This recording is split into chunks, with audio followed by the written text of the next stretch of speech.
ಬಳ್ಳಾರಿಯ ಸೆಂಟ್ರಲ್ ಜೈಲಿನಲ್ಲಿದ್ದಾರೆ ದರ್ಶನ್. ಪತ್ನಿ ವಿಜಯಲಕ್ಷ್ಮಿಯ ಜೊತೆಗೆ 5 ನಿಮಿಷಗಳ ಕಾಲ ದರ್ಶನ್ ಮಾತುಕತೆಯನ್ನಾಡಿದ್ದಾರೆ ಎನ್ನುವಂತಹ ಮಾಹಿತಿ ಸಿಗ್ತಾ ಇದೆ. ಚಾರ್ಜ್ ಶೀಟ್ ಬಗ್ಗೆ ದರ್ಶನ್ ಚರ್ಚಿಸಿದ್ದಾರೆ ಧರ್ಮಪತ್ನಿಯ ಜೊತೆಗೆ. ಮೊನ್ನೆ ಅಷ್ಟೇ ವಿಜಯಲಕ್ಷ್ಮಿ ಅವರು ಭೇಟಿ ಕೊಟ್ಟು ಹೋಗಿದ್ರು. ಆರೋಗ್ಯದ ಬಗ್ಗೆ ವಿಚಾರಿಸಿದ್ದಾರೆ. ಈ ಸಂದರ್ಭದಲ್ಲಿ ಪತ್ನಿ ವಿಜಯಲಕ್ಷ್ಮಿ ಅನ್ನೋದು ಕೂಡ ಗೊತ್ತಾಗ್ತಾ ಇದೆ. ದರ್ಶನ್ ಪತ್ನಿ ಫೋನ್ ಕಾಲ್ ಸಂಭಾಷಣೆಯನ್ನ ರೆಕಾರ್ಡ್ ಮಾಡಿಕೊಂಡಿದ್ದಾರೆ ಜೈಲಾಧಿಕಾರಿಗಳು. ಯಾವುದೇ ಕಾರಣಕ್ಕೂ 5 ನಿಮಿಷದ ಮೇಲೆ ಮಾತನಾಡೋದಕ್ಕೆ ಅವಕಾಶವನ್ನು ಕೊಟ್ಟಿಲ್ಲ. ಮತ್ತೊಂದು ವಕೀಲರ ಜೊತೆಗೂ ಕೂಡ ಮಾತನಾಡಲಿಕ್ಕೆ ಅವಕಾಶ ಇದೆ. ಈ ಚಾರ್ಜ್ ಶೀಟ್ ಸಲ್ಲಿಕೆಯ ಬಗ್ಗೆ ವಕೀಲರ ಜೊತೆಗೂ ಕೂಡ ಮಾತನಾಡುವಂತಹ ಸಾಧ್ಯತೆ ಇದೆ. ದರ್ಶನ್ ಅವರು ಜೈಲಿನಲ್ಲಿ ಚಡಪಡಿಸ್ತಾ ಇದ್ದಾರೆ. 3991 ಪುಟಗಳು ಅಂತಾರೆ.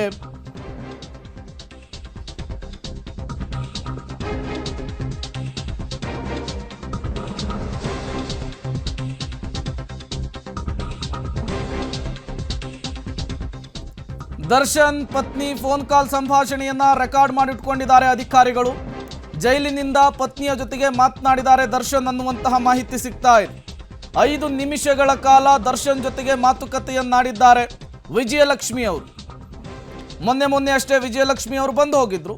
ಚಾರ್ಜ್ ಶೀಟ್ ಬಗ್ಗೆ ದರ್ಶನ್ ಜೊತೆಗೆ ಚರ್ಚೆಯನ್ನು ನಡೆಸಿದ್ದಾರೆ ಅನ್ನೋದು ಕೂಡ ಗೊತ್ತಾಗ್ತಾ ಇದೆ. ಈ ಸಂದರ್ಭದಲ್ಲಿ ವಿಜಯಲಕ್ಷ್ಮಿ ಅವರು ದರ್ಶನ್ ಅವರ ಆರೋಗ್ಯದ ಬಗ್ಗೆಯೂ ಕೂಡ ವಿಚಾರಿಸಿದ್ದಾರೆ ಅನ್ನುವಂತಹ ಮಾಹಿತಿ ಸಿಗ್ತಾ ಇರುವಂಥದ್ದು. ಇವತ್ತು ಫೋನ್ ಕಾಲ್ನಲ್ಲಿ ಮಾತನಾಡೋದಕ್ಕೆ ಅವಕಾಶವನ್ನು ಕಲ್ಪಿಸಿಕೊಟ್ಟಿದ್ರು ಪೊಲೀಸರು, ಜೈಲಾಧಿಕಾರಿಗಳು.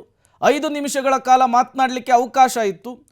ವಿಜಯಲಕ್ಷ್ಮಿ ಅವರಿಗೆ ಕರೆ ಮಾಡಿದಂತಹ ಸಂದರ್ಭದಲ್ಲಿ ದೋಷಾರೋಪ ಪಟ್ಟಿ ಸಲ್ಲಿಕೆಯಾಗಿದೆಯಲ್ಲ, ಆ ವಿಚಾರವನ್ನು ಪ್ರಸ್ತಾಪಿಸಿ ಮಾತನಾಡಿದಾರಂತೆ ದರ್ಶನ್ ಅವರು. ಈ ಸಂದರ್ಭದಲ್ಲಿ ಮೊದಲು ನಿಮ್ಮ ಆರೋಗ್ಯ ಹೇಗಿದೆ ಹೇಳಿ ಅಂಥೇಳಿ ವಿಜಯಲಕ್ಷ್ಮಿ ಅವರು ದರ್ಶನ್ ಅವರನ್ನು ಕೇಳ್ತಾರಂತೆ.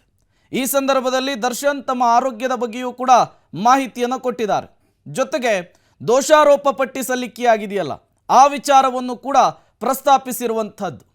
ಮತ್ತಷ್ಟು ಡೀಟೇಲ್ಸ್ ಅನ್ನು ಕೊಡ್ತಾರೆ ನಮ್ಮ ಪ್ರತಿನಿಧಿ ಅಮರೇಶ್.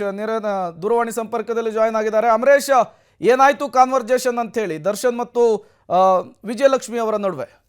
ಪ್ರೇಮ್ ಕುಮಾರ್, ಪ್ರಮುಖವಾಗಿ ದರ್ಶನ್ ಅವರು ಪತ್ನಿಯ ಜೊತೆಗೆ ಅಥವಾ ವಕೀಲರ ಜೊತೆ ಮಾತಾಡ್ಲಿಕ್ಕೆ ಅವಕಾಶ ಮಾಡಿಕೊಡ್ಬೇಕು ಅನ್ನುವಂತ ನಿಟ್ಟಿನಲ್ಲಿ ಜೈಲಾಧಿಕಾರಿಗಳ ಬಳಿ ಮನವಿಯನ್ನ ಮಾಡಿಕೊಂಡಿದ್ರು. ಅದ್ರ ಭಾಗವಾಗಿ ಜೈಲಾಧಿಕಾರಿಗಳು ಪ್ರಿಸನ್ ಕಾಲ್ ಸಿಸ್ಟಮ್ ಪ್ರಕಾರವಾಗಿ ಅವರಿಗೆ 5 ನಿಮಿಷಗಳ ಕಾಲ ಮಾತಾಡ್ಲಿಕ್ಕೆ ಅವಕಾಶವನ್ನು ಮಾಡಿಕೊಟ್ಟಿದ್ರು. ಅದ್ರ ಭಾಗವಾಗಿ ದರ್ಶನ್ ಅವರು ತಮ್ಮ ಪತ್ನಿ ವಿಜಯಲಕ್ಷ್ಮಿ ಅವರ ಜೊತೆಗೆ 5 ನಿಮಿಷಗಳ ಕಾಲ ಮಾತಾಡಿದ್ರು. ಅಂದ್ರೆ ಪ್ರಮುಖವಾಗಿ ಚಾರ್ಜ್ ಶೀಟ್ ಸಲ್ಲಿಕೆ ವಿಚಾರಗಳನ್ನು ಸಹಿತ ಪ್ರಸ್ತಾಪ ಮಾಡಿದ್ರು. ಚಾರ್ಜ್ ಶೀಟ್ ಸಲ್ಲಿಕೆಯಲ್ಲಿರ್ತಕ್ಕಂಥ ಅಂಶಗಳ ಸಂಬಂಧಪಟ್ಟಂತೆ ದರ್ಶನ್ ಅವರು ಪತ್ನಿಯವರ ಕಡೆಯಿಂದ ಒಂದಿಷ್ಟು ಮಾಹಿತಿಯನ್ನು ಪಡೆದುಕೊಂಡ್ರು. ಮತ್ತೊಂದು ಕಡೆಗೆ ವಿಜಯಲಕ್ಷ್ಮಿ ಅವರು ಸಹಿತ ದರ್ಶನ್ ಅವರಿಗೆ ಅಂದ್ರೆ ಆರೋಗ್ಯದ ಬಗ್ಗೆ ಕೂಡ ವಿಚಾರಿಸಿದ್ರು. ಆರೋಗ್ಯದ ಬಗ್ಗೆ ದರ್ಶನ್ ಅವರ ಸಂದರ್ಭದಲ್ಲಿ ಏನು ಸಮಸ್ಯೆ ಇಲ್ಲ, ಐ ಆಮ್ ಫೈನ್, ಅಂದ್ರೆ ನಾನು ಆಲ್ರೆಡಿ ಚೆನ್ನಾಗಿದ್ದೀನಿ ಅನ್ನುವಂತ ಮಾಹಿತಿಯನ್ನು ಕೂಡ ವಿಜಯಲಕ್ಷ್ಮಿ ಅವ್ರ ಜೊತೆಗೆ ವಿಜಯಲಕ್ಷ್ಮಿ ಅವ್ರಿಗೆ ಹೇಳಿದ್ರು. ಹೀಗಾಗಿ ಒಟ್ಟಾರೆ 5 ನಿಮಿಷಗಳ ಕಾಲ ಅವಕಾಶ ಇತ್ತು. ಅದನ್ನ ದರ್ಶನ್ ಅವರು ಅವರ ಪತ್ನಿ ಜೊತೆಗೆ ಮಾತನಾಡಿದ್ರೆ. ಮತ್ತೆ ಬಹುತೇಕ ನಾಳೆ ಅವರ ವಕೀಲರು ಸಹಿತ ಬಳ್ಳಾರಿ ಸೆಂಟ್ರಲ್ ಜೈಲಿಗೆ ಬರ್ತಕ್ಕಂಥ ಸಾಧ್ಯತೆ ಇರೋದ್ರಿಂದ ಚಾರ್ಜ್ ಶೀಟ್ ಸಲ್ಲಿಕೆ ಜೊತೆಗೆ ಕಾನೂನು ಹೋರಾಟದ ಬಗ್ಗೆ ವಕೀಲರ ಜೊತೆ ಮಾತಾಡ್ತಾರೆ. ಆದ್ರೆ ಈಗ ಸದ್ಯಕ್ಕೆ ಫೋನ್ನಲ್ಲಿ ಮಾತಾಡ್ಲಿಕ್ಕೆ ಅವಕಾಶ ಮಾಡಿಕೊಟ್ಟಂತ ಸಂದರ್ಭದಲ್ಲಿ ಪತ್ನಿಯವ್ರ ಜೊತೆಗೆ ಚಾರ್ಜ್ ಶೀಟ್ ಸಲ್ಲಿಕೆ ವಿಚಾರದ ಬಗ್ಗೆ ಪ್ರಮುಖವಾಗಿ ಮಾತನಾಡಿದ್ದಾರೆ. ಪ್ರೇಮ್ ಕುಮಾರ್,